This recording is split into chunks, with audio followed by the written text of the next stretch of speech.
আপনি যখন পর্নোগ্রাফি দেখেন তখনও আপনার রব আপনাকে ভালোবাসেন।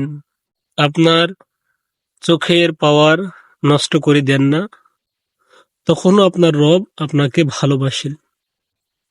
আপনি যখন নিজের উপর যখন জুলুম করেন, আপনার রব আপনাকে ভালোবাসেন, আপনার দিকে তাকিয়ে থাকেন যে বান্দা আজকে আমার শয়তানের ধোকায় পড়ে পর্নোগ্রাফি দেখে নিজের উপর জুলুম করতেছে।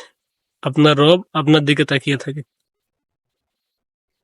কারণ আল্লাহ তাআলা জানেন, আল্লাহ তাআলা কোরআনের মধ্যে বলে দিয়েছেন যে শয়তান তোমাদের প্রকাশ্য শত্রু, প্রকাশ্য দুশমন। তার কথা শোনা যাবে না, তার পথ অনুসরণ করা যাবে না, করলে আমাদের ক্ষতি হবে। যেহেতু আমরা মানুষ, আমরা ভুল করে থাকি।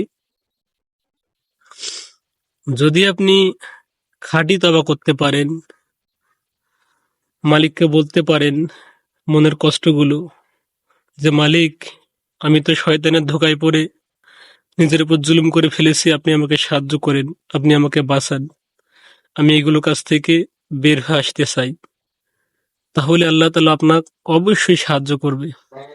যদি আপনি একবার তওবা করে রবের দিকে ফিরে আসেন, কারণ রব আপনার দিকে তাকিয়ে আছেন যে কখন আমার বান্দাটা আমার দিকে ফিরে আসবে আর তাকে আমি ক্ষমা করে দেব। কারণ শয়তান আমাদের দুশমন, আল্লাহ তাআলা বলে দিয়েছেন। তাই ভাই, আপনার মনের কষ্ট সবগুলো আপনি আল্লাহ তাআলাকে খুলে বলেন যে আপনি আমাকে সাহায্য করেন, তিনি আপনাকে অবশ্যই সাহায্য করবে।